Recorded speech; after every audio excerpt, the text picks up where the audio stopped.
Good morning everyone, it's Sunday, clocks have sprung forward. I'm not bringing any fudge into the office at the minute, so I thought I would show everybody how I make it, and you can make it for yourselves.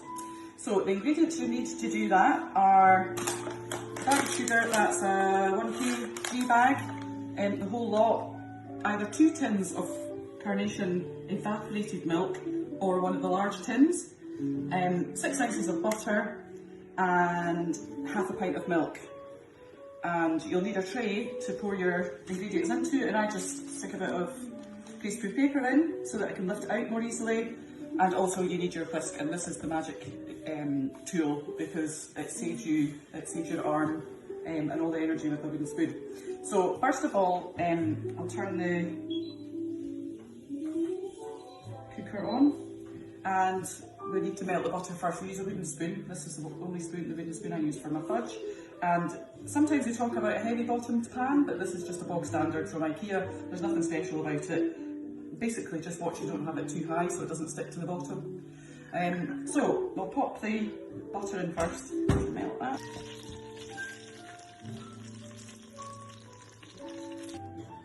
Okay, you can see the butter has been melted now, so I'm going to pop in the carnation milk. Pour it all in.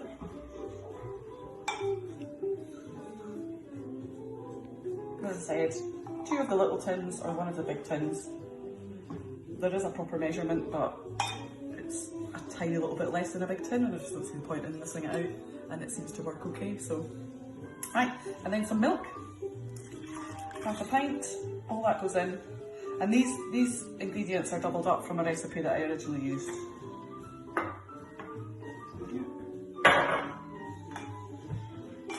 Okay, once that comes up to temperature a little bit, that's when I'll put the sugar in so that it starts to melt straight away, and it's less time to get to the boil, to bring it to the boil. Okay, now the mixture is creating a bit of heat now, so I'm going to pour all the sugar in.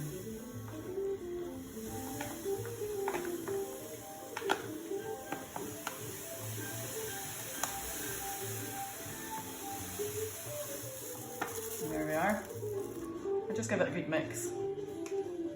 And you can see that the mixture at the moment is very fluid. There's no strength about it at all, it's very watery.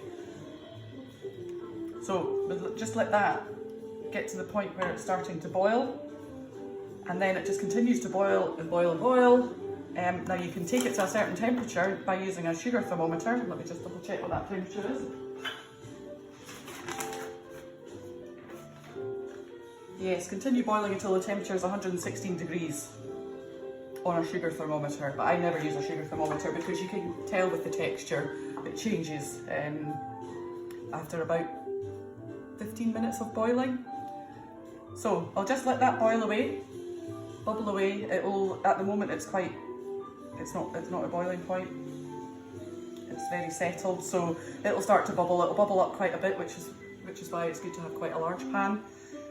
So it's not going to boil over the top, but we'll come back when you can see that the mixture is boiling, and then we'll come back again when I think it's ready to be electric whisked. Hi everybody, that's us back after 25 minutes. So if you look in the pan now, you can see the consistency's changed. It's turning a more caramel colour, and you've just got these little, it's fully aerated, but the mixture has reduced in size as well. If I give it a stir, you can see that's the consistency that we want it.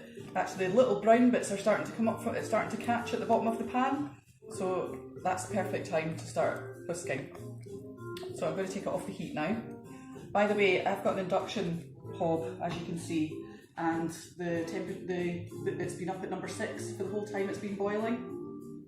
So something to bear in mind. If you go back in the cooker. Okay, I'm going to take it across to my whisk now. Okay, I've been whizzing for about 10 minutes now, and if you have a look in, you'll see the texture change quite a bit again. It looks like it's come more together now. And so I think that's ready to go into the pan. Spikes in it as well, of fudge. It's a good texture. So I'll just scoot around the pan, get everything together in the middle. And then I'm going to pop it in the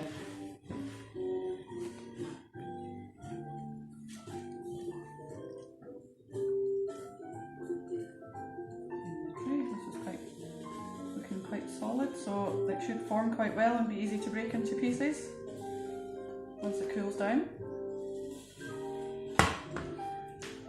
Just like that.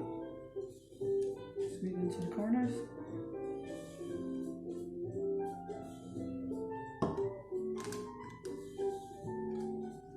There, and I'll just leave that to cool now.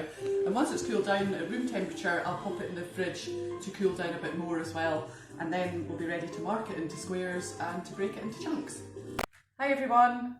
Now we've got the fudge out of the fridge. It's been setting for a couple of hours now. So I'm just going to mark it first of all, and then I'll show you that just how easily it is broken up. So you need to score it with a sharp knife. Score that down in lines.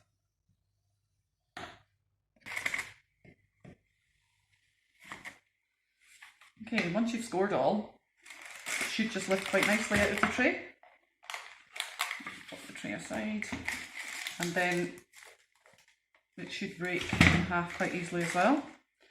So you just need to break it into a little bit.